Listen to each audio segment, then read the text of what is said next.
இயேசுவே நன்றி. ஹalleluya, praise the Lord, praise you, Jesus. Thank you, Jesus. உமது இரத்தத்தால் எங்களை கழுவும் ஆண்டவரே, தூய்மையாக்கும் விடுதலை தாரும். அனைத்து விதமான கட்டுகள், மனதில் இருக்கின்ற இதயத்தில் இருக்கின்ற எல்லா கட்டுகளும் நீக்கட்டும் ஆண்டவரே. கடவுரி பாண்டேஜ், கண்களில் இருக்கின்ற கட்டு, கண்களும் காதுகளும் திறக்கப்படட்டும் ஆண்டவரே. இயேசுவே நன்றி. ஹalleluya. வாரும் தூய ஆவியானவரே, எங்களை வழிநடத்தும் இயேசுவே நன்றி. ஹalleluya, praise the Lord. Come holy spirit, ஆவியானவரும் நெருப்பும் எங்கள் மேல புரிந்து எங்களோட வழி நடத்தும் ஆண்டவரே, இயேசுவின் நாமத்தில் ஜெபிக்கின்றோம். Father, mighty name of Jesus, we pray, amen. Mother Mary, intercede for us. Hail Mary, full of grace, the Lord is with thee. Blessed are you amongst women, blessed is the fruit of thy womb, Jesus. Holy Mary, Mother of God, pray for us sinners, now and at the hour of our death. Amen. இன்னைக்கு நீதிமொழிகள் 2வது அதிகாரத்தில் இருக்கின்றோம். இந்த நீதிமொழிகள் 2வது அதிகாரத்துல சில முக்கியமான விஷயங்களை நம்ம தியானிச்சு சில ஒரு அதை நம்ம புரிஞ்சுக்கிட்டோம் அப்படின்னா ஒரு மைய கருத்தை அதுல இருந்து நம்ம கற்றுக்கொள்ளலாம். ஆண்டவர் இன்னைக்கு தியானிக்க அழைக்கின்றார். முடிவுகள் எடுப்பது அப்படின்றது, நம்ம முடிவுகள் எடுப்பது, நம்ம பல நேரத்துல எந்த விஷயத்தை முடிவெடுக்கிறதுன்னு சொல்லி நமக்கு சில குழப்பங்கள் இருக்கும். நம்மளால சில விஷயங்கள் தேர்ந்தெடுக்க முடியாது. தேர்ந்தெடுக்கிறதுக்கு நம்ம கஷ்டப்படலாம். எது முடிவெடுக்கிறது அப்படின்றது. நீங்க வண்டி ஓட்டுற ஒரு சூழ்நிலையா இருக்கலாம், எந்த ஒரு பாதையை எடுப்பது அப்படின்றதா இருக்கலாம். ஆனா வாழ்க்கையில இருக்கிற சில முடிவுகளாக இருக்கலாம்.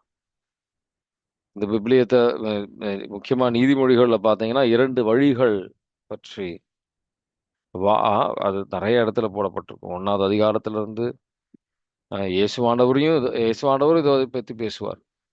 இந்த குறுகிய பாதை, இந்த அழிவுக்குரிய பாதை, நடுவுல ஒரு வழியே கிடையாது அப்படின்ற விதத்துல,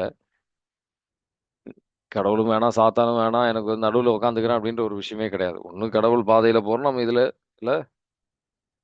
போறோம். 2 வழிகள். முடிவெடுப்பதை பற்றி அந்த நீதிமொழிகள் புத்தகத்துல பாதை, வழிகள் அப்படின்றது 100 வாட்டி போடப்பட்டிருக்கும். ஞானம், ஞானத்தை நம்ம இந்த முடிவெடுப்பது ஞானத்தை பற்றி. முக்கியமா 2வது அதிகாரத்துல 8வது வசனம், நம்ம பாதைகளை அவர் பாதுகாக்கின்றார். நம்மளை பாதுகாக்குகின்றார். வாசிக்கிறீங்களா? 2:8. நேர்மையாளரின் பாதைகளை அவர் பாதுகாக்கின்றார், தம் அடியாரின் வழிகளை காவல் செய்கின்றார். ஆமேன். ஆமேன். இத மனசுல வச்சுட்டு நம்ம அடுத்த விஷயங்களை சிந்திப்போம். என் மகனே, ஒரு தகப்பன் அவன் பிள்ளைகள் கிட்ட பேசுகின்ற ஒரு விதத்துல நீங்க 2வது அதிகாரத்துல 1வது வசனம், 3வது அதிகாரத்துல 1வது வசனம், அதெல்லாம் நீங்க பார்க்கலாம். 4வது அதிகாரம் எல்லாத்தையும் என் மகனே அப்படின்னு சொல்லி திரும்ப திரும்ப. ஏன்னா யூத இணைச்சட்ட நூல்ல தந்தையர் அவங்க பிள்ளைகளுக்கு சொல்லித்தர வேண்டியது கடவுளுடைய ஒரு கட்டளையாக இருந்தது. இந்த கடவுளின் பாதையில் கடவுளுடைய எப்படி நடப்பது, கடவுள் வார்த்தைக்கு செவி சாய்ப்பது அப்படின்றத பற்றி 8 விஷயங்கள் இதுல நீங்க பார்க்கலாம். முதல் விஷயம், இதை ஏற்றுக்கொள்ளுங்கள். ஆண்டவரின் உண்மையை ஏற்றுக்கொள்ளுங்கள். அவர் காட்டுகின்ற பாதையை ஏற்றுக்கொள்ளுங்கள் அப்படின்றது. அது உங்க உள்ளத்திலையும் மனதிலையும் இருக்கட்டும். அதுக்கு செவி சாயுங்கள். அது உங்க உள்ளத்துல அதை வச்சுக்கோங்க அப்படின்ட்டு. இந்த அறிவுக்காக இந்த அறிவுக்காக மெய் அறிவுக்காக நீங்க கூக்குரலிட்டு அழுகுங்க, கூக்குரலிட்டு கேளுங்க கடவுள்கிட்ட. சத்தம் போட்டு கேளுங்க அப்படின்னு போட்டிருக்கும். சரிங்களா? கிரை 3வது வசனத்துல போட்டிருக்கும். வாசிக்கிறீங்களா? 2:3.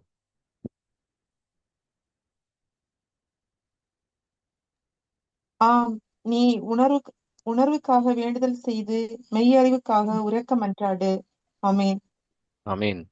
இதெல்லாம் மனசுல வச்சுக்கோங்க. நம்ம மிக முக்கியமான ஒரு பகுதிக்கு செல்ல போறோம். சரிங்களா? இப்போ ஆஹ், இது ஒரு மிக முக்கியம். ம். ஆஹ், இப்போ இந்த ஞானத்தை நம்ம பெறணும் அப்படின்னா முதல்ல ஆண்டவருடைய நம்ம ஆஹ், கவனமாக நம்ம கேட்கணும். மத்தேயு 13:9 அவர் தாழ்ச்சியுடன் கீழ்ப்படியணும். அடுத்தது தாழ்ச்சியுடன் கீழ்ப்படியுது. கவனமாக அவர் சொல்றதை கேட்கணும். ஆஹ், மத்தேயு 13:9 வாசிக்கிறீங்களா? கேட்க செவியுள்ளோர் கேட்கட்டும் அப்படின்ற மாதிரி போட்டிருக்கும். கேட்க செவியுள்ளோர் கேட்கட்டும் என்றார். ஆமேன். ஆமீன். யோவான் நற்செய்தி 14:15 அவரை அன்பு செய்கின்றோம்னா அதோட அடையாளம் என்ன? அவர் சொல்வதை கேட்கணும் அப்படின்றது. யோவான் 14:15. நீங்கள் என் மீது அன்பு கொண்டிருந்தால் என் கட்டளைகளை கடைபிடிப்பீர்கள். ஆமேன். ஆமீன். ஆனால் நம்ம இந்த காலகட்ட எப்படி அப்படின்னா நான் வந்து இன்னும் சில பல விஷயங்கள் இருக்கு. நான் அதுக்கெல்லாம் போகலை, நமக்கு நேரம் இல்லை. நம்ம நேரா இன்னைக்கு நம்ம தியானிக்க போற விஷயத்திற்கு நம்ம போக போறோம். நல்லா கூர்ந்து கவனிங்க. இது ஆக்சுவலா ஒரு முக்கியமான விஷயம். நான் வந்து அனௌன்ஸ் பண்ணல. ஆனா ரொம்ப முக்கியமான விஷயம். என்ன அப்படின்னா நம்ம பல பல நேரத்துல பாவம்னா என்ன அப்படின்னு கேட்டா நம்ம வந்து ஒரு பெரிய ஒரு லிஸ்ட் எடுத்திருப்போம். இதை செஞ்சா பாவம், அதை செஞ்சா பாவம் அப்படின்னு சொல்லி பல லிஸ்ட்டுகள் நம்ம வச்சிருப்போம். பரத்தமை அந்த மாதிரி பெரிய ஒரு லிஸ்ட் ஒன்று இருக்கும். கெட்ட வார்த்தையை பேசுவது அது மாதிரி பல பல லிஸ்ட்டுகள் ஒருத்தருக்கும் ஒரு பெரிய பெரிய லிஸ்ட்டுகள் இருக்கும். ஆனா உண்மையா பாவம் என்ன அப்படின்னு சொன்னா ஆங்கிலத்துல சொல்லுவாங்க டு மிஸ் த மார்க். அவர் சொல்வதை நம்ம செய்யாம இருப்பதுதான். கடவுளின் திருவுளத்திற்கு நம்ம செவி சாய்க்காம இருப்பதுதான். கடவுளுடைய நம்ம வாழ்க்கையில இருக்கிற திட்டத்தை நம்ம நிறைவேற்றாம இருப்பதுதான் பாவம். வேற ஒண்ணும் கிடையாது. ரொம்ப ரொம்ப ரொம்ப தெளிவா சொல்லணும் அப்படின்னா.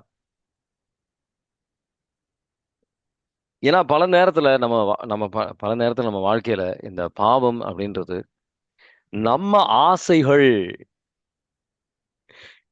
My will, my will. ஏன் அது கடவுளுடைய திருவிழான்றது மட்டும் ஏன் ஏன் உளம் நான் என்ன ஆசைப்படுறேன் அப்படின்றதுதான்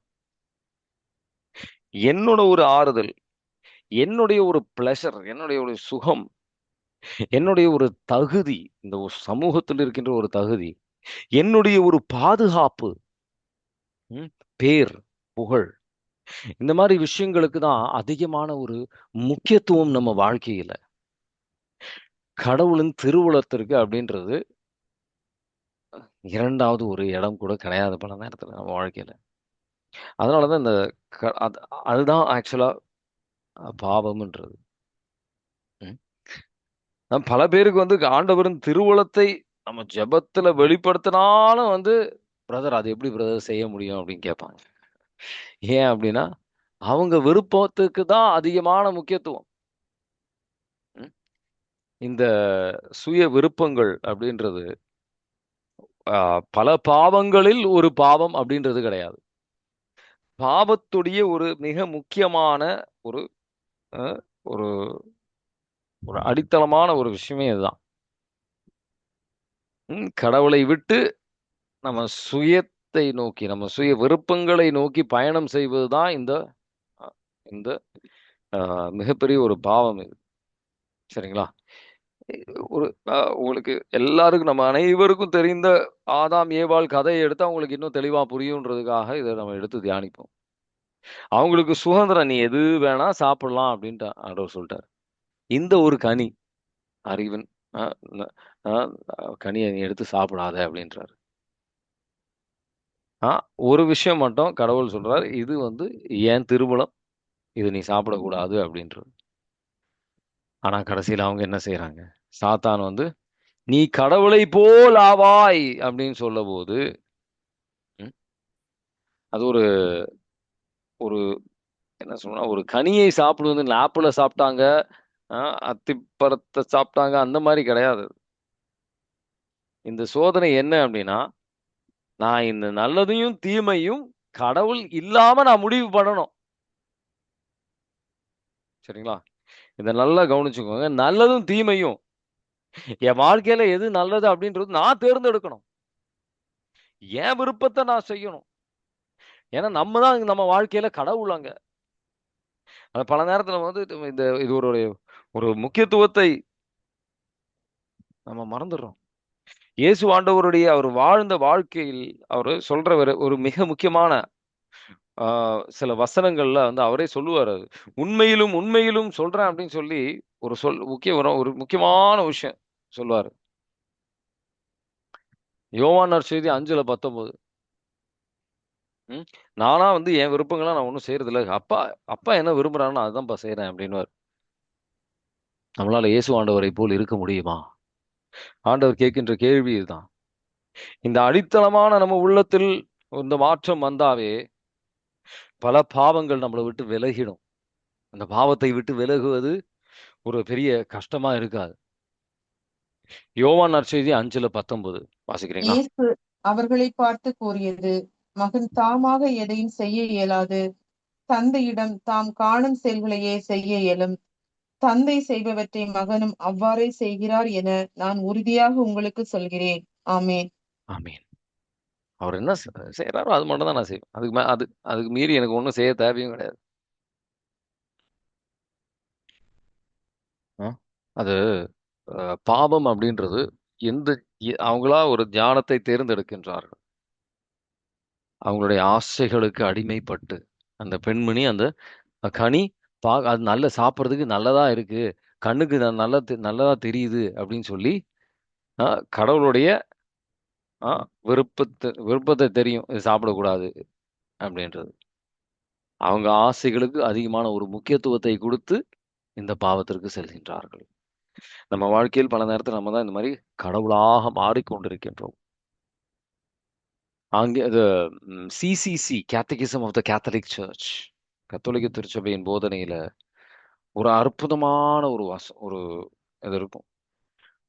ஆ, சாத்தானின் சோதனை வழியாக அவங்க இப்படி சொல்லுவாங்க. சாத்தானின் சோதனை வழியாக நான் கடவுளை போல் ஆகணும். ஆனா கடவுளோட உதவி இல்லாமல் கடவுள் முன்னாலே கடவுளுடைய திருவுளத்திற்கு வெளியில to be like God but without God before God and not in accordance with God ஆங்கிலத்துல சொல்லுவாங்க.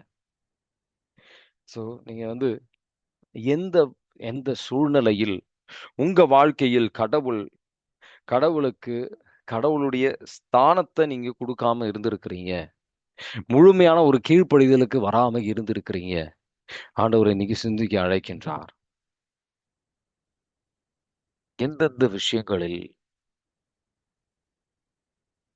ஏன்னா இதோடைய வேறு நம்ம பல வாட்டி தியானித்த இந்த ஆணவம் தான். ஆணவத்தில் இருந்தா நம்ம எல்லா பாவங்களும் வருகிறது. ஆணவத்துல நம்ம நம்மளை பத்தியே தான் அதிகமா சிந்திப்போம். அங்க கடவுளுக்கு அங்க இடம் இல்லை. பேருக்கு தான். கடவுள் வழியா சில விஷயங்கள் கிடைக்கும் அப்படின்றதுக்காக சில சடங்கு மாதிரி தான் இருக்கும். ஒரு சத்தம் சொல்லிக்கிட்டு இருக்கும். என் ஆசைகள், என் திட்டம், என்னோட ஒரு பேரு, என்னோட புகழ், என்னோட சந்தோஷம், அதான் எல்லாத்த விடையும் முக்கியம். கடவுளுடைய விருப்பத்தை விட அப்பாற்பட்டு. இந்த ஆணவத்தின் அது எங்க அது வளரும்போது என்ன நடக்கும்? அதான் அந்த பேராசை எனக்கு இன்னும் அதிகமாக வேணும். பொறாமை மற்றவர்களுக்கு இருக்கிறது நமக்கு சந்தோஷம் இருக்காது. ஆ, நமக்கு இன்னும் வேணும். கோபம் என்ன தைரியம் இருந்தா நான் என்னுடைய ஆசைகளுக்கு நடுவில் நீ வருவ. உடல் இச்சை மற்றவர்களை நான் பயன்படுத்துவேன் அப்படின்றது. எல்லா பாவமும் இந்த சுய விருப்பங்களுக்கு முதல் இடத்தை கொடுக்கும்போது வருகின்ற ஒரு விஷயம் அப்படின்றத புரிந்து கொள்ள ஆண்டவர் அழைக்கிறார். இயேசுவே மன்னியும் ஆண்டவரே, எங்களை எங்களை மன்னியும் ஆண்டவரே. இதோட விளைவு என்ன? கடவுளிடந்து நம்ம பேருக்கு நம்ம உண்மையான பிரிவினை இதனாலதான் வருகின்றது.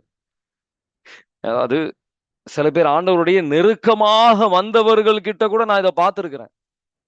என்னையும் சேர்த்து தான் சொல்றேன். நம்ம கடவுள்கிட்ட போயிட்டு உரிமை கொண்டாடுறோம். ஆண்டவர் நீங்க இது தந்தே ஆகணும் அப்படின்னு சொல்லி கடவுள்கிட்டையும் போராட்டம் தான் நமக்கு. உண்மை கொண்ட எப்படி நீங்க இதை தராம இருக்கலாம் அப்படின்ட்டு. அது உண்மையா அந்த சுயநலத்திலிருந்து வருகின்றது.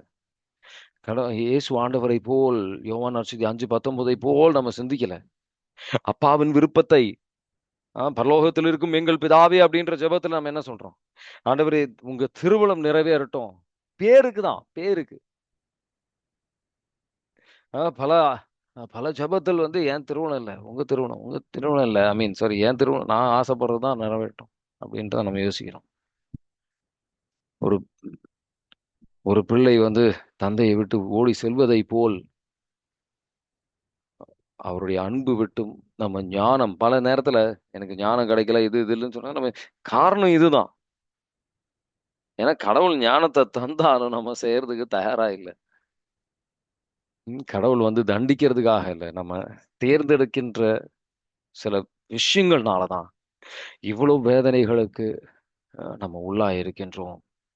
இது கடவுளிருந்து ஒரு பிரிவினை மட்டும் இல்ல, மற்றவர்களிருந்து ஒரு பிரிவினையும் கொண்டு வரும். ஏன்னா நம்ம ஆசைகள் தான் மேலா நிற்கின்றது. மற்றவர்கள்லாம் ஒரு கருவியாக மாறுகின்றார்கள். உங்க ஆசைகள் நிறைவேறுவதற்கு மற்றவர்கள் ஒரு கருவியாக மாறுகின்றார்கள். உண்மையான அன்புக்கு அங்க ஒரு அழிவு தான் அங்க வருகின்றது. சமூகத்தில் ஒரு பிரிவினை தான் வரும், சண்டை சச்சரவு மட்டும்தான் வரும். அதான் யாக்கோபின் நூல் 4வது அதிகாரத்துல மிக மிக தெளிவாக போட்டிருக்கு. ஏன் உங்களுக்குள்ள இந்த சண்டை சச்சரவுகள்லாம் வருது? இந்த உலகத்தோட நண்பர்களாக இருக்கின்றீர்கள் அப்படின்னு சொல்லி. உள்ளத்துல உங்களுக்குள்ள நமக்குள்ள இந்த மாதிரி வாழும்போது நமக்குள்ள ஒரு மகிழ்ச்சி இல்ல, குற்ற உணர்வு, நான் இது ஒரு அவமானம், சமாதானம் கிடையாது. தெரியும் உங்களுக்கு உண்மையா ஆண்டவருடைய திருவுளத்திற்கு ஏற்றபடி நான் வாழல அப்படின்ற ஒரு அது தெளிவா உங்க அறிவுக்கு தெரியலனாலும் உள்ளத்துல அது அந்த ஒரு அந்த ஒரு ஒளி சில நேரத்துல கடவுள் ஆவியானவர் கொடுப்பார் நமக்கு. கடவுளுடைய திருவுளத்தை முக்கியத்துவம் கொடுப்பது அப்படின்றது உங்களையே பார்த்துக்க கூடாதுன்றது கிடையாது. உங்களுக்கு ஒரு விதமான நீங்க வந்து உங்க தேவைகளை பூர்த்தி செய்யக்கூடாதுன்றது இல்ல.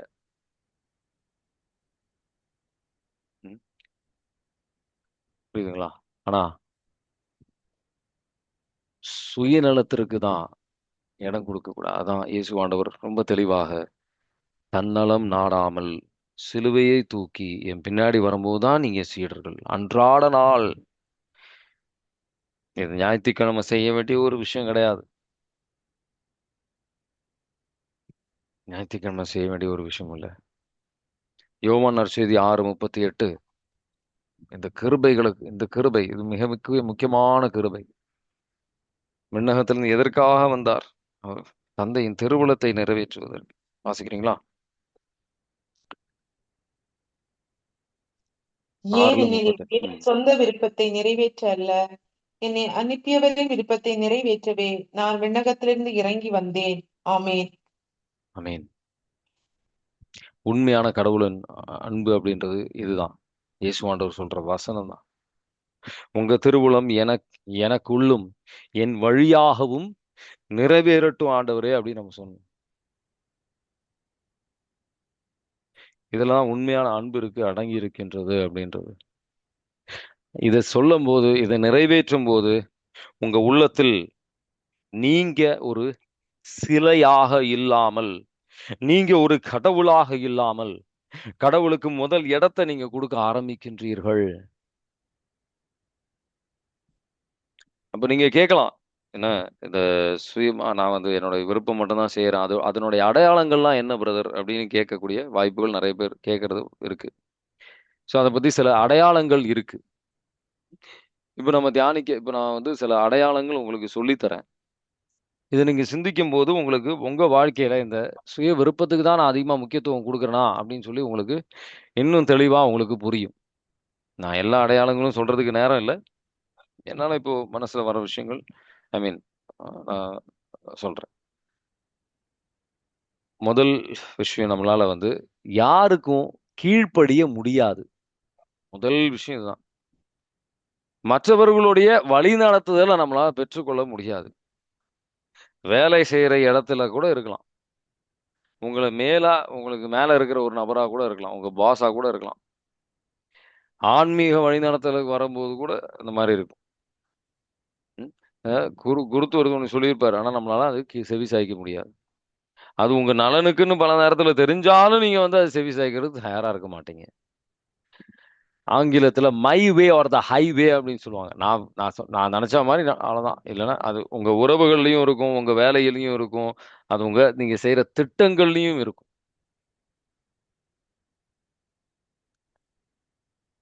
மன்னிப்பு கேட்பது அப்படின்றது நீங்க ரொம்ப கஷ்டப்படுவீங்க. அது அடுத்த ஒரு ஈகோ. மன்னிப்பு கேட்கறதுக்கு உங்களுக்கு ரொம்ப கஷ்டமா இருக்கும். சரிங்களா? இரண்டாவது இரண்டாவதுன்னு இல்ல. அடுத்த ஒரு சில விஷயங்கள் என்ன அப்படின்னா, ம், ஒரு சமாதானம் இருக்காது. நம்ம வந்து டக்குன்னு வந்து கோவப்படுவோம். ஏன்னா முக்கியமா நீங்க விருப்பப்படுகின்றது போல் விஷயங்கள் நடக்காத போது, ஒரு ஒரு பெரிய விஷயங்களா கூட இருக்கணும்னு அவசியம் இல்ல. டிராஃபிக்கா இருக்கும். அவ்வளவுதான். ஒரு இரிட்டேஷன். ம். ஒரு நீண்ட ஒரு கியூ இருக்கும். கியூ கியூ இருக்கும்போது, என்ன இது வந்து அவங்க வந்து வேலைய சரியா செய்ய மாட்டாங்க. எல்லார பத்தியும் குத்தம் சொல்லிக்கிட்டு இருப்போம். நமக்குள்ள ஒரு சமாதானம் இருக்காது. ம். நானா இருந்தேன்னா இது நல்லா செஞ்சிருப்பேன் அப்படின்ட்டு. சில மாற்றங்கள். ட்ரெயின் கொஞ்சம் லேட் ஆச்சு. ஃப்ளைட் கொஞ்சம் லேட் ஆச்சு. ஏதாவது ஒரு விஷயம். பஸ் கொஞ்சம் லேட்டு. பஸ்ல சில பேர் கொஞ்சம் இடிச்சுக்கிட்டு இருக்கிறாங்க. இதெல்லாம் வந்து உங்களால பொறுமையா இருக்க முடியாது. ம். சில பேர்லாம் பார்த்தீங்கன்னா, உள்ளத்துல வந்து எப்பவுமே ஒரு விதமான ஒரு இரிட்டேஷன், ஒரு கோவத்தோடயே இருப்பாங்க. சூழ்நிலைகளுக்கு எதிரா, ஆளுங்களுக்கு எதிரா, ஏன் கடவுளுக்கு எதிராவே கோவம். ஏன்னா இந்த உலகத்த அவங்க விருப்பத்திற்குபடி அவங்க யாரும் ஒண்ணும் செய்ய மாட்டேங்கிறாங்க. வேற ஒண்ணும் கிடையாது. அ அடுத்த ஒரு விஷயம் என்ன அப்டின்னா, அவங்களுக்கு அ எப்பவுமே அடுத்த அடுத்த ஒரு விஷயம் என்ன செய்யணும்? அடுத்து என்ன செய்யணும்? அடுத்து என்ன செய்யணும்? அவங்களுக்குள்ள ஒரு இதே இருக்காது. ஒரு அவங்களுக்குள்ள என்ன என்ன ஒரு சிந்தனை இருக்கும் அப்டின்னா, அடுத்து இந்த ஒரு ப்ரமோஷன் கிடைச்சா, நான் சந்தோஷமா இருப்பேன். ஆனா அது வந்தாலும் வந்து பெரிய சந்தோஷம்லாம் இருக்காது. இந்த உறவு என் குடும்பத்துல இந்த ஒரு எல்லாரும் சந்தோஷமா இருந்தாங்கன்னா, நான் சந்தோஷமா இருப்பேன். இந்த உறவு, இந்த ஒரு கார் கிடைச்சா, இல்ல வந்து ஒரு வீடு கிடைச்சா, இந்த ஒரு சில பொருட்கள், அ அது சந்தோஷமா இருப்பேன். அது நம்மளே சொல்லிக்கிறோம். இந்த ஆசைகள்னால தான் எனக்குள்ள ஒரு நிறைவு கிடைக்கும் அப்டின்ட்டு. ஆனா அந்த பொருள் வந்தாலும் சரி, நமக்குள்ள சந்தோஷம் இருக்காது. ஏன்னா, உண்மையான மகிழ்ச்சி நிலையான மகிழ்ச்சி ஆண்டவர்கிட்ட இருந்து மட்டும் தான் வரும் அப்டின்றத நம்ம மறந்துடுறோம். சந்தோஷ பொருட்கள் இருந்து தான். ஏன்னா உள்ள ஒரு மகிழ்ச்சி கிடையாது. சில பேர் எப்படி அப்படின்னா, அ எல்லாமே அவங்க வாழ்க்கையில நடக்கின்ற எல்லாமே வந்து கவலைப்பட்டுக் கொண்டிருப்பார்கள். இதெல்லாம் வந்து அந்த ஆணவத்துக்கு அடியில தான் வரும் எல்லாம். கவலைப்பட்டு கொண்டிருப்பாங்க. எப்பவுமே திட்டம் போட்டுக்கிட்டு இருப்பாங்க. அ ம அ வருங்காலத்த பத்தி எப்பவுமே ஒரு கவலை, எப்பவுமே ஒரு யோசனை இருக்கும். ஏன்னா நம்பிக்கை வைக்க முடியாது கடவுள் மேல. அதான் 1 பேதுரு 5வது அதிகாரம் 5, 6லாம் பார்த்தீங்கன்னா, தாழ் உங்களுக்கு தாழ்ச்சி வேணும். தாழ்ச்சிக்கு வாங்க அப்படின்னுவாரு. தாழ்ச்சி எப்படி வர்றது அப்படின்னு சொல்லி அடுத்த வசனத்துல போட்டிருக்கும். கடவுள் மேல் உங்க பாரத்தை போடுங்கள் அப்படின்னு சொல்லி. அடுத்து வாசிக்கிறீங்களா? 1 பேதுரு 5. ஆகையால் கடவுளுடைய வல்லமைமிக்க கருத்தின் கீழ் உங்களை தாழ்த்துங்கள். அப்பொழுது அவர் ஏற்ற காலத்தில் உங்களை உயர்த்துவார். இ உங்கள் கவலைகளை எல்லாம் அவரிடம் விட்டு விடுங்கள்.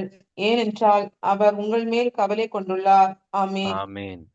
உங்களால உங்களையே தாழ்த்த முடியல அப்படின்னா, உங்களால உங்க கவலைகளை கடவுள்ட்ட குடுக்க முடியாது. ம். ஆணவம் இருக்கின்றவர்கள் அவங்களே தான் சொந்தமா அவங்க தான் அவங்க கடவுள்.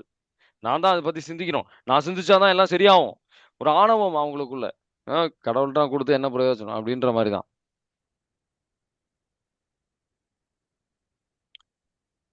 நம்ம அங்க நம்ம தான் கடவுளா இருக்கும். யாரையும் அவங்களால நம்ப முடியாது. அவங்க இது இவங்க ஒரு என்ன இப்போ இவங்க இப்போ வீட்டில் பிள்ளைங்ககிட்டயோ கணவர்கிட்டயோ ஒரு விஷயத்த சொன்னா அவர்கிட்ட சொன்னாலாம் வந்து இல்லை மனைவி கிட்டயோ சொன்னா அவங்களாம் சரியா செய்ய மாட்டாங்க. இந்த ஒரு வேலையை கொடுத்தா அவங்களாம் சரியா செய்ய மாட்டாங்க. நான் விருப்பப்படுற மாதிரி அவங்களால செய்ய முடியாது. டெலிகேஷன் ஆங்கிலத்தில் சொல்லுவோம். அது வந்து ஒரு பொறுப்பை கொடுக்க மாட்டாங்க மற்றவங்களுக்கு, அவங்களே எல்லாமே செய்யணும். அப்புறம் அப்புறம் பெருமை பாராட்டிக்குவாங்க, நான் தான் எல்லாம் செஞ்சேன் அப்படின்ட்டு. அதில் அடுத்து அடுத்த பாவம் அது.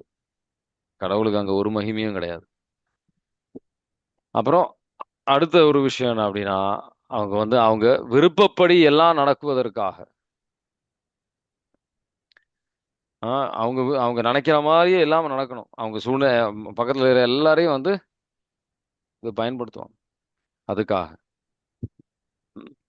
ஆஹ் சூழ்ச்சியுடன் சில நேரத்துல இது சும்மா வந்து ஒரு சில விஷயங்கள் மட்டும் தான் சொல்லியிருக்கிறேன். இன்னும் 10 15 விஷயம் இருக்கு. சரிங்களா? எல்லாத்தையும் சொல்றதுக்கு நமக்கு நேரம் இல்லை. சில பேர் அந்த மாதிரி இந்த சுய விருப்பங்கள் மட்டும் அதை மட்டும் தான் சிந்திச்சுட்டு இருக்கிறவங்க பாத்தீங்கன்னா, ஆஹ் இப்போ ஒரு போத ஒரு என்ன சொல்லலாம், ஒரு போதனை கேட்கறாங்க அப்படின்னு வச்சுக்கோங்களேன். ம்? அதனுடைய இன்னொரு அடையாளம், இந்த ஒரு அடையாளத்தோட முடிச்சிடுறேன். எது அவங்களுக்கு அவங்களுக்கு என்ன விருப்பமோ அதை மட்டும் தான் கேட்பாங்க. வேற எந்த விஷயமும் அவங்க காதுக்கு விழாது. ம்? அந்த உண்மையை அவங்க தேவைக்கு ஏற்றபடி மாத்திக்குவாங்க. அவங்க செய்யற எல்லா செயல்களையும் வந்து நீதிகரிப்பாங்க. பரிசேயர்களுடைய ஒரு குணாதிசயம் அதுதான். லூக்கா நற்செய்தியில இருக்கும் 12வது அதிகாரம். அது ஆ, அந்த மாதிரி பல விதத்தில் நம்ம வந்து கடவுளை விட்டு நம்ம நினைச்சுக்கிறோம், கடவுள் நான் நேசிக்கிறேன், கடவுளுக்கு நான் முதலிடம் கொடுத்துக்கிறேன்.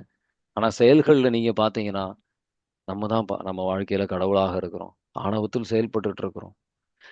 கடவுளுக்கு ம், இப்ப கடவுள் வந்து ஒரு தெளிவு, ஒரு விதமான ஒரு ஒளி கடவுள் கொடுக்கிறாரு அப்படின்னு வெளிப்படுத்துகின்றார்.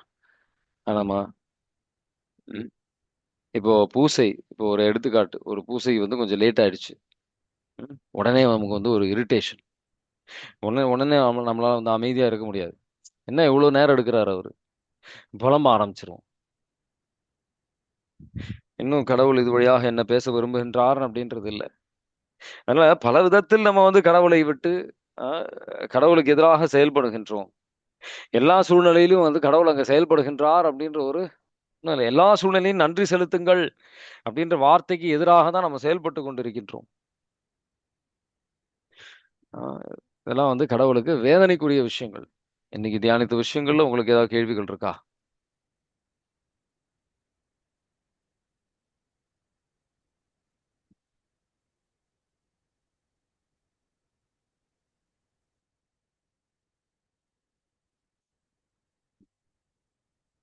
இந்த சுய விருப்பத்தை நிறைவேற்றுகின்ற விஷயத்தை பற்றி நம்ம கடவுளா நம்ம வாழ்க்கையில இருக்கின்றதை பற்றி ஏதாவது கேள்விகள் இருக்கா?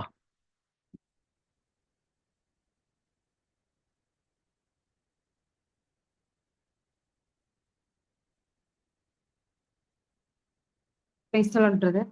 பிரைஸ் சொல்லுங்க. இந்த பைபிள் ஸ்டடி அட்டன் பண்றதுக்கு முன்னாடி வந்து யூஸ்வலா ஏதாவது தேவைன்னா கடவுள்கிட்ட கேட்கணும், அதுதான் ப்ரேயர், அந்த மாதிரிதான் மைண்ட் செட் இருந்தது பிரதர். ம் இந்த மாதிரி டீச்சிங் வந்து கேட்டது இல்ல. இப்ப கடவுளை வந்து அன்பு செய்யறதுக்காக தேடணும், அப்படி இல்லைன்னா அது வந்து செல்ஃபிஷ்னஸ் அப்படிங்கறதே நீங்க கவுன்சிலிங்ல சொன்னதுக்கு அப்புறம் தான் தெரியும். ம் ஆஹ் அப்படிதான் போய்கிட்டு எல்லா விஷயமே இப்ப நீங்க சொன்னதுக்கு அப்புறம் கொஞ்சம் மாறுது. ம் பட் இடத்துலயுமே அந்த மாதிரி தான் ப்ராக்டிஸ் பண்ணிட்டு இருக்கோம். ஆஹ் ம் அது எப்படி பிரதர் அதெல்லாம் மாத்துறது? அதான் ஜெபத்தின் வழியா தான். இது நம்ம வார்த்தையை கேட்கும்போது நம்ம அறிவுக்கு தான் இந்த வார்த்தைகள் செல்கின்றது. புரியுதுங்களா? ம். அறிவுக்கு போனதுனால நம்மளால நடைமுறை வாழ்க்கையில அதை கடைபிடிக்க முடியும் அப்படின்றது கிடையாது. புரிஞ்சுக்கிட்டா ம். பத்தாது. அது ஓகே. இதயத்திற்கு செல்லணும். அது செல்றதுக்கு நீங்க அதை ஜெபிக்கணும். அதுக்கு தான் நான் வந்து அன்றாட நாள் முடிக்கும் போது சில வசனங்கள்லாம் நான் சொல்றது. இப்போ இன்னைக்கு நம்ம யோவான் நற்செய்தி 6ல நம்ம வாசிச்சோம்ல, ஆண்டவரே உங்க திருவுளம், அதை நீங்க வந்து விரும்பி ஜெபிக்கணும். எல்லா சூழ்நிலையும் 6:38 ஆண்டவரே, இயேசு ஆண்டவர் எப்படி அவர் வந்து நான் என் விருப்பம் இல்லை ஆண்டவரே உங்க விருப்பம். எல்லா சூழ்நிலையிலும் அவர் வந்து உங்க விருப்பத்தை நாடினார். கெத்செமேன் தோட்டத்துல எவ்வளவு பெரிய வேதனையாக இருந்தாலும் சரி, ஆண்டவரே உங்க திருவுளம் நிறைவேறட்டும் அப்படின்னு அவர் ஆசைப்பட்டாரு. அதுபோல எல்லா சூழ்நிலையும் நன்றி செலுத்துகின்றவராகவும், எல்லா சூழ்நிலையும் உங்க திருவுளத்தை விரும்புகின்றவராகவும் என்னை மாற்றும் ஆண்டவரே அப்படின்னு சொல்லி ஜெபிக்கணும். நல்லா ஆர்வத்தோட ஜெபிக்கணும். நோன்பு இருந்து ஜெபிங்க.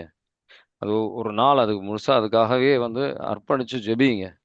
ஒரு மாற்றம் கடவுள் வந்து மெதுவா தருவார். எவ்வளோக்கு எவ்வளோக்கு நீங்க அதுல ஆழப்பட்டிருக்கிறீங்களோ அவ்வளோக்கு அவ்வளோக்கு நீங்க அதிகமா ஜெபிக்க வேண்டி இருக்கும். புரியுதுங்களா?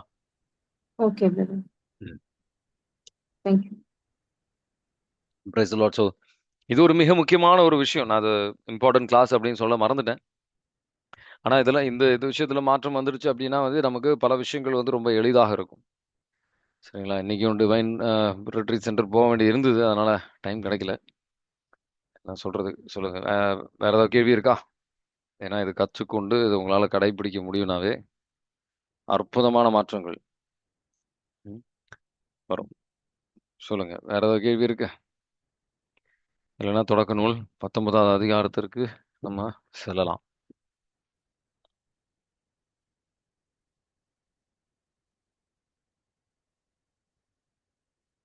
இயேசுவே நன்றி. ஹalleluya. praise the Lord. ரத்தத்தால் எங்களை கழுவும் ஆண்டவரே. உம் வார்த்தைக்கு செவி சாய்க்கின்றவர்களாக ஒவ்வொருத்தரும் என் மாற்றம் ஆண்டவரே. இயேசுவே நன்றி. ஹalleluya. praise the Lord. நம்ம இன்னைக்கு வந்து யோவான் சாரி தொடக்க நூல் 19வது அதிகாரத்தில் நம்ம செல்கின்றோம். இயேசுவே நன்றி. ஹalleluya. praise the Lord. So, okay.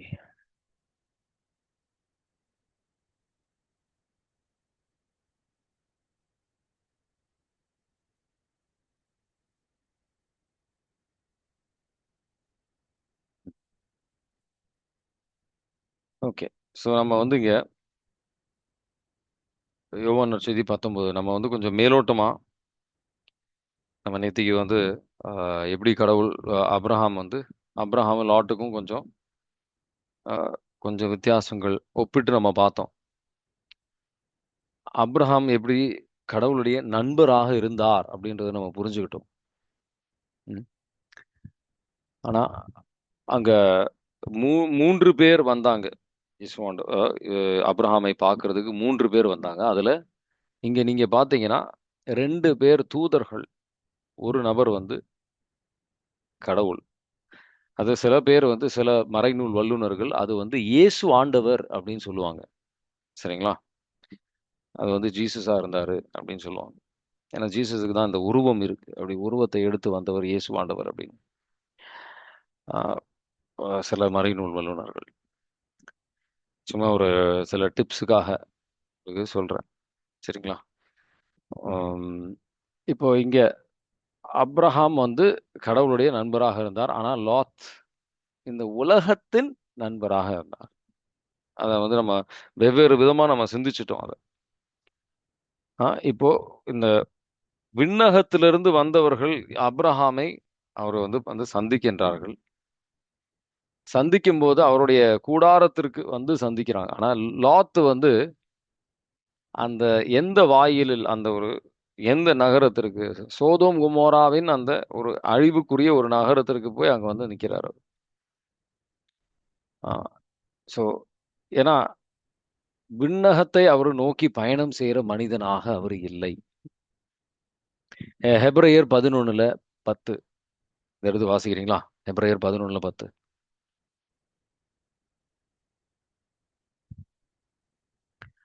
அது உங்களை எடுத்தீங்கன்னா உங்களுக்கு புரியும்.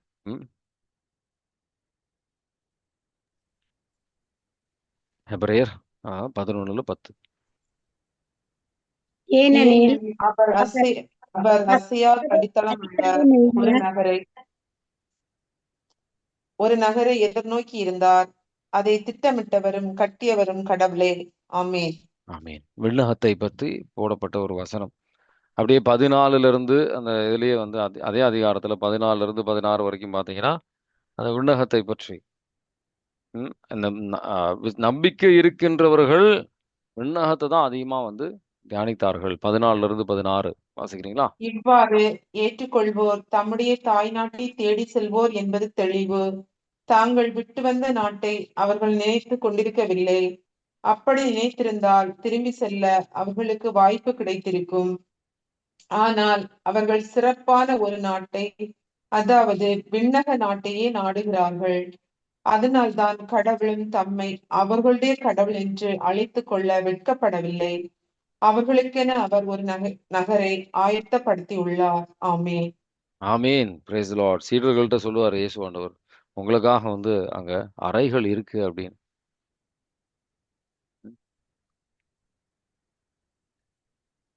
இது லாத் வந்து நீங்க தொடக்க நூல் 13:10-12 முதல்ல வந்து அவரு சோதோமை பார்க்கிறாரு.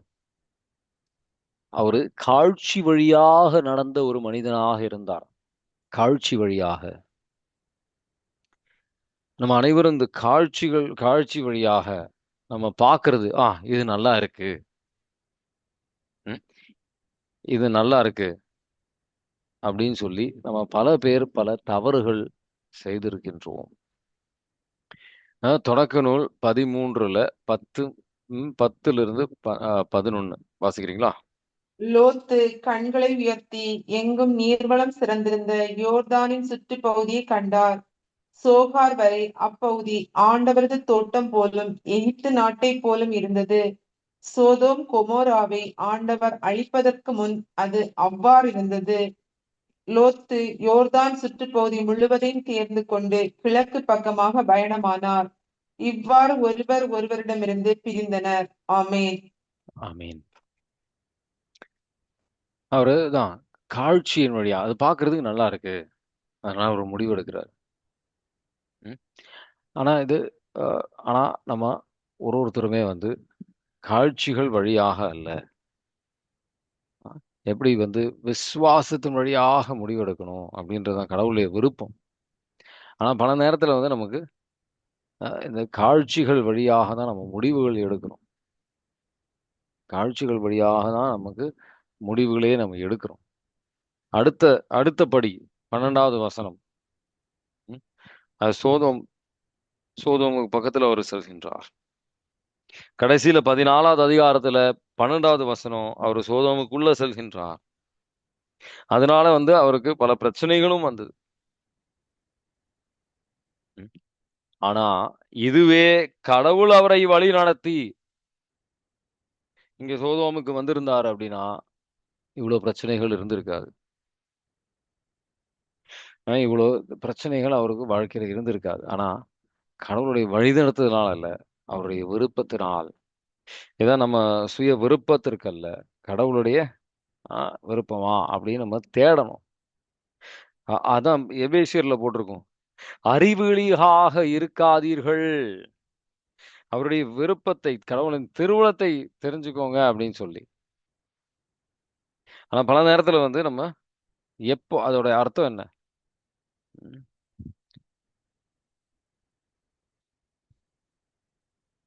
நம்ம வந்து ஒரு ஸோ பல நேரத்தில் நம்ம எப்படின்னா நம்ம விருப்பத்தின்படி நம்ம வாழும்போது நடக்கிற ஒரு நிகழ்வு தான் இது. நம்ம விருப்பத்தின்படி நான் இது எனக்கு பிடிச்சிருக்கு, நான் இதை செய்யறேன் அப்படின்னு சொல்லி நம்ம செய்யும்போது வர ஒரு விளைவு தான் இது. நம்ம இது எனக்கு பிடிச்சிருக்கு, எனக்கு பிடிச்சிருக்குன்னா கடவுள் எனக்கு தரமாட்டாரா அப்படின்ற ஒரு இதுல கடவுள்கிட்ட கேட்கல. அறிவிலியாக இருக்காதீங்க, to not be foolish, understand the will of God அப்படின்னு போட்டு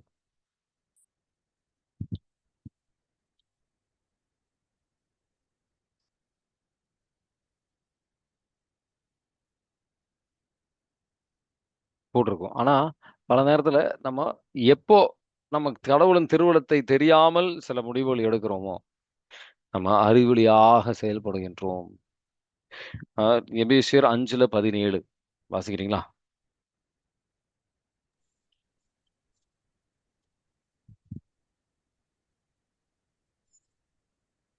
ஆகவே அறிவிலிகளாய் இராமல் ஆண்டவருடைய திருவுளம் யாது என புரிந்து கொள்ளுங்கள். ஆமேன். Praise the lord. ஆமென். Praise the lord. அறிவழியாக செயல்படுகின்றார்கள். ம்.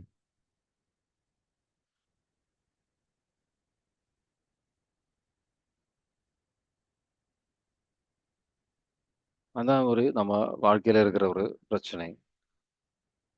ஒரே நிமிஷம்.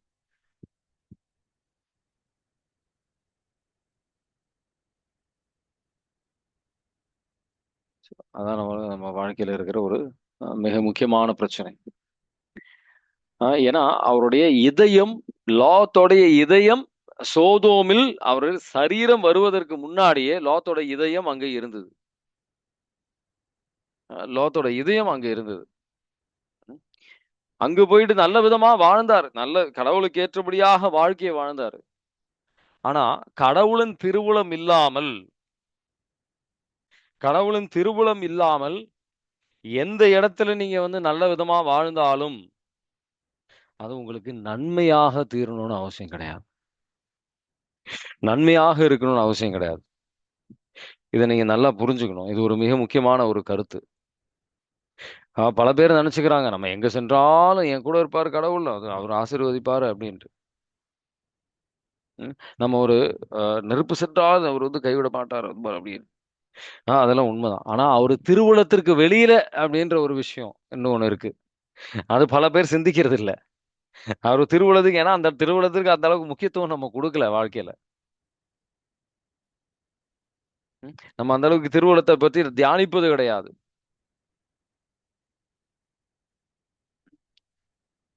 சரிங்களா? ஸோ இங்க பாத்தீங்கன்னா அப்ரஹாமை இந்த தூதர்கள் சந்திப்பது அப்படின்றது ஒரு ஒரு ஒரு ஆஃப்டர்நூனா வராங்க. ஒரு 12 மணிக்கு அந்த ரேஞ்சுக்கு அந்த டைமுக்கு வராங்க. ஆனா சோதோமுக்கு இந்த தூதர்கள் வரும்போது ஒரு மாலை ஈவினிங் அந்த டைம்ல தான் வராங்க. நைட் ஆகிற நேரத்துல. ஏன்னா அப்ரஹாம் ஒளியில் நடந்தவராக இருந்தார். லாத் ஒரு இருளில் நடந்தவராக இருந்தார். 2 ஏஞ்சல்ஸ் மட்டும்தான் லாத்தை சந்திக்க வருகின்றார்கள். கடவுள் அங்க அப்ரஹாம சந்திக்க வருகின்றார். ஆனா லாத்தை சந்திக்க வரல.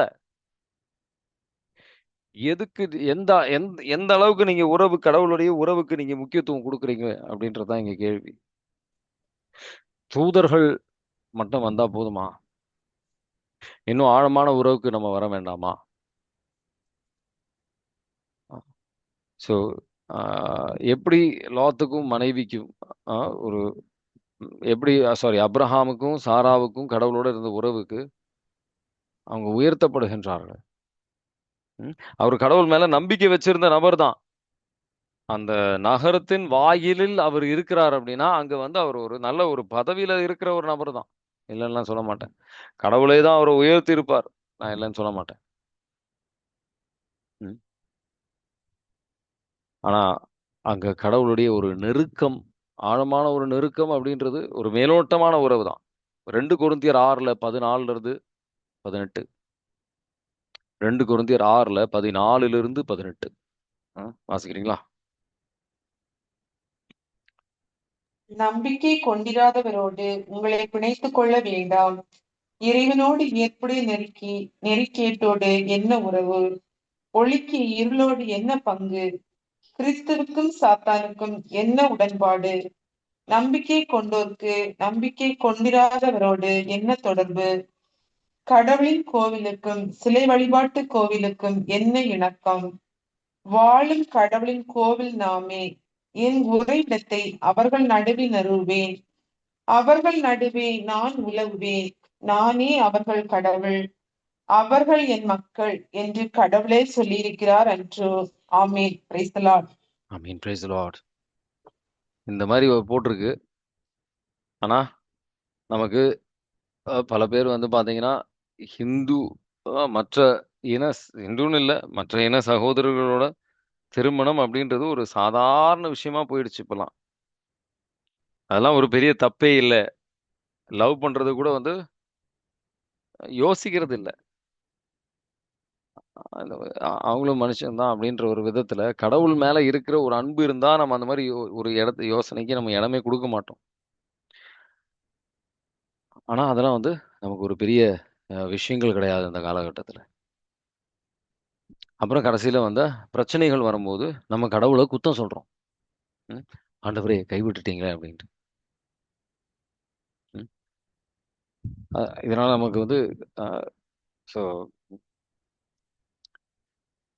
எவ்வளவு எவ்வளவு தூரம் லாத் வந்து செல்கின்றார், வேற ஒரு சமூகத்தில் போய் வேற கடவுளை தெரியாத ஒரு நபர்களோட கடவுளின் திருவுளத்திற்கு மாறாக செயல்படும் போது வர பிரச்சனைகள் இதெல்லாம். லாத் வந்து அவரையே வந்து அவரு, ஏன்னா இதுல பல விஷயங்கள் இந்த 19 அதிகாரத்துல பல விஷயங்கள் நம்ம கற்றுக்கொள்ளலாம். லாத் வந்து அவரே வந்து ஒரு வேலைக்காரனா அவர் பார்க்கிறார். அவரே வேலைக்காரனா பார்க்கிறாரு, உண்மைதான். 2வது வசனத்துல இருந்து 11 வரைக்கும் பாத்தீங்கன்னா பாத்துக்கலாம் நீங்க. ஆனா அப்ரஹாமை போல் ஓடி போய் வந்து உணவெல்லாம் செய்யல. ஆ? ஆனா இன்னும் வேற ஏதாவது நான் வந்து ஒரு வேலைக்காரனை போல் பேருக்கு தான், பேச்சுல தான் வேலைக்காரன். அது இன்னும் ஏதாவது செய்யணுமா, அவங்களுக்கு இன்னும் ஏதாவது உதவி தேவையா, அப்ரஹாம் வந்து பக்கத்திலேயே நின்றதை போல் அவர் அந்த மாதிரிலாம் நிக்கல. அந்த மாதிரி ஒரு ஆழமான ஒரு என்ன சொல்லணும்னா பணிவிடை செய்கின்ற எண்ணம் கிடையாது. நம்ம குடும்பத்தில் பலவிதமான பிரச்சனைகளின் காரணம் இதுதான். நம்ம சுய விருப்பத்திற்கு நம்ம இடம் கொடுக்கணும் அப்படின்னு நான் பல நேரத்தில் சொன்னேன். இயேசு ஆண்டவர் எதற்காக வந்தார்? யாருக்காவது சொல்ல முடியுமா? என்னென்ன காரணத்துக்காக வந்தார்? பல காரணங்கள் இருக்கு. உங்க மனசுல வர்ற காரணங்கள் சொல்லுங்க. என்னென்ன காரணத்திற்காக இயேசு ஆண்டவர் வந்தார்? நம்முடைய பாவங்களை ஏற்று அதற்கு கரெக்ட் தான். வேற கழுவுவதற்காக அவர் உலகத்துக்கு வந்தார். சாரி கேட்கல, என்ன சொன்னீங்க?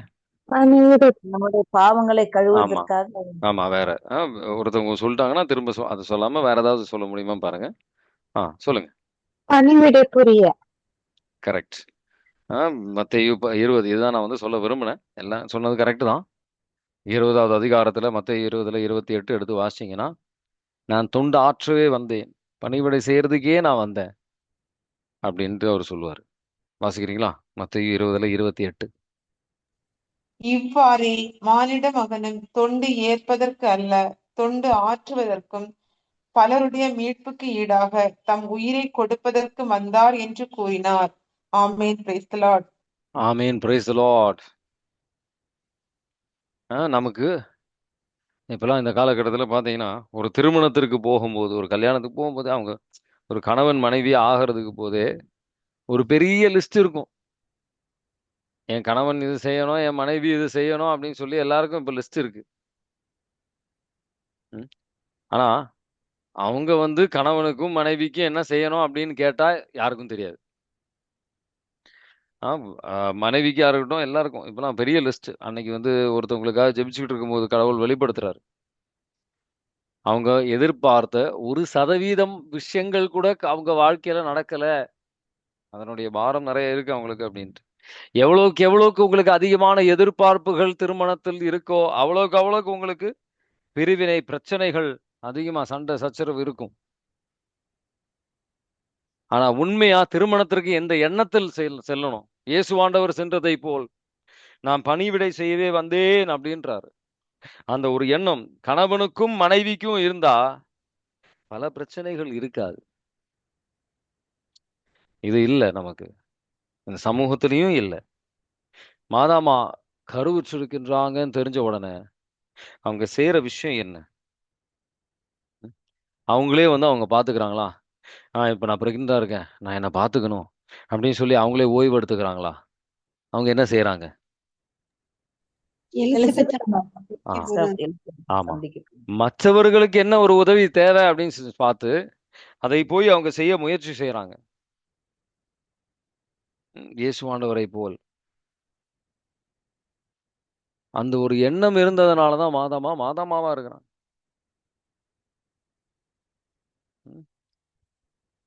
மாதாமாவிட்ட நம்ம பல பேர் ஜெபிக்கிறோம். ஆனா அவங்க பல குணாதிசயங்கள் நமக்குள்ள பல பேருக்கு இல்லை.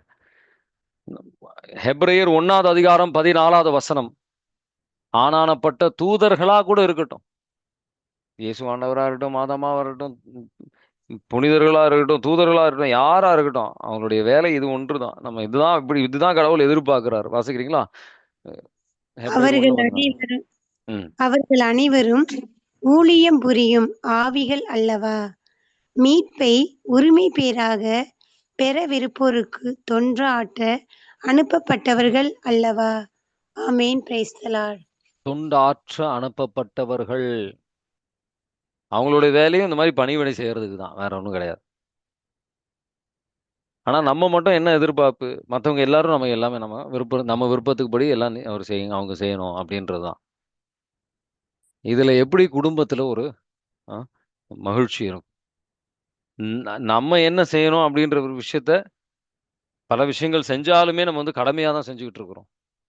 இன்னும் ஒரு உண்மையான அன்பு அப்படின்றது தான் நம்ம இன்னும் இன்னும் அவருக்கு இன்னும் கணவனுக்கு இன்னும் என் மனைவிக்கு நான் இன்னும் என்ன செய்யலாம், இன்னும் கடவுள் என்ன எதிர்பார்க்கறாரு, இன்னும் நான் எப்படி அன்பு செய்ய முடியும் அப்படின்னு நம்ம யோசிப்போம்.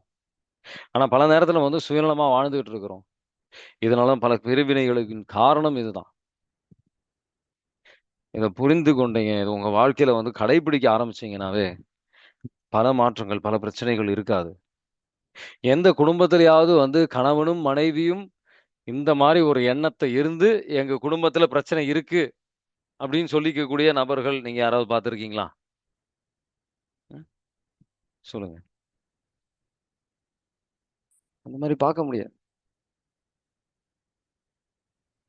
ம்.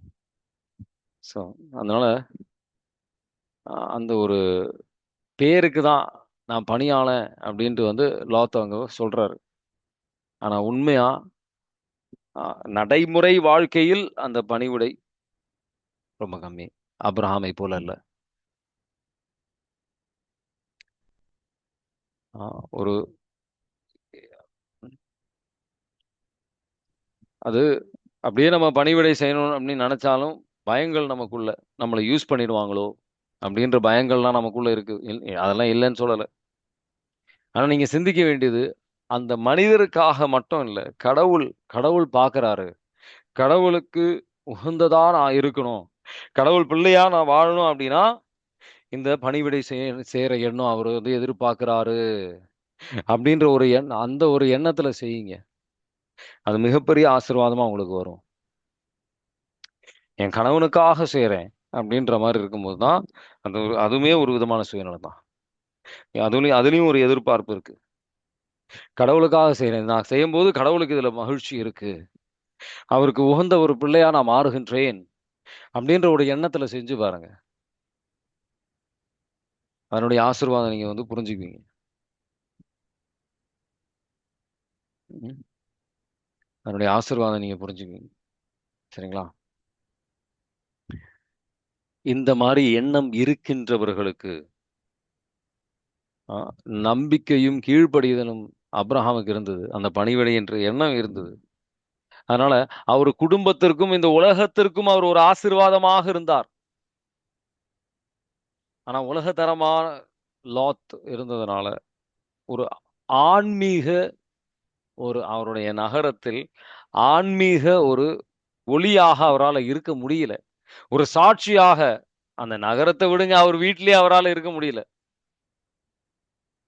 அவருடைய ஆ, ம், அவருடைய பெண்கள், அவருடைய ஆ, மகள்கள் வந்து 2 பேரும் அவருடைய கணவர்கள் அவரை பார்த்து சிரிக்கிற அளவுக்கு தான் அவருடைய ஆன்மீக ஒரு இன்ஃப்ளூயன்ஸ், ஆன்மீக ஒரு அதிகாரம் அவர் குடும்பத்துல.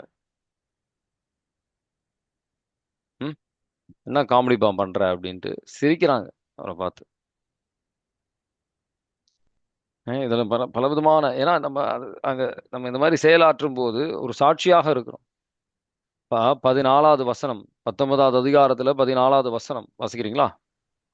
உடனே லோத்து வெளியே போய் தம் புதல்வியருக்கு மன ஒப்பந்தம் ஆகியிருந்த மருமக்களோடு பேசி, நீங்கள் எழுந்து இவ்விடத்தை விட்டு புறப்படுங்கள், ஏனெனில் ஆண்டவர் இந்நகரை அழிக்கப் போகிறார் என்றார். அவருடைய மருமக்களுக்கு இது நகைப்புக்குரியதாய் தோன்றியது. ஆமென். ஆமீன். அதனால சிரிக்க ஆரம்பிக்கிறாங்க இவரை பார்த்து. அந்த அளவுக்கு தான் வந்து ஒரு சாட்சியா இருந்திருக்கிறார். உண்மையான சாட்சியா இருந்தா, உண்மையா பணிவிடை செய்கின்றவராக இருந்தா, ஏன் மனைவியே வந்து இந்த சோதோமை தான் அதிகமா விரும்பினான். அந்த கீழ்ப்படியாமையினால அங்க அவங்களுக்கு அழிவு தான் வந்தது. ம்.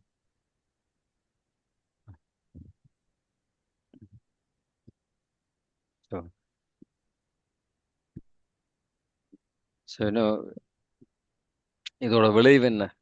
கடவுளுடைய ஒரு சந்திப்பு, அப்ரஹாமுக்கும் வந்த ஒரு சந்திப்பு, ஒரு மகிழ்ச்சி, ஒரு பிறப்பு, ஒரு மகனின் பிறப்பு, ஒரு வாக்குத்தத்தத்தின் மகனின் பிறப்பாக இருந்தது. லாத் ஆனா எல்லாமே இழந்துட்டார். ம். எல்லாமே இழந்துட்டார். அது மட்டும் இல்லை, அவங்க பிள்ளைகள் நல்ல ஒரு எடுத்துக்காட்டாக இல்லாததுனால சில பாவத்திற்கும் செல்கின்றார்கள். அந்த பாவத்தின் வழியாக வந்த அமோனியர்கள் அப்படின்னு சொல்லுவாங்க. அந்த அமோனியர்கள் இந்த யூத தேசத்திற்கு எதிரான ஒரு எதிரியாக இருந்தாங்க. யூத தேசத்திற்கு எதிரியாக இருந்தவர்களாக இருந்தாங்க. லாத் வந்து மீட்கப்பட்டது அப்ரஹாமுக்காக தான் கடவுள் மீட்கின்றார். அவருடைய கிருபையினால, இரக்கத்தினால நம்ம கடவுளுடைய திருவுளத்தை நாடி நடக்கின்றவர்களாக நம்ம மாற நம்ம ஜெபிப்போம். மற்றவர்களுக்கு தொண்டு ஆற்றுகின்றவர்களாக மாற நம்ம வந்து ஜெபிப்போம், பணிவிடை செய்கின்றவர்களாக. இன்னைக்கு தியானித்த விஷயங்கள்ல உங்களுக்கு ஏதாவது கேள்விகள் இருக்கா? இப்போ தொடக்க நூல் 19.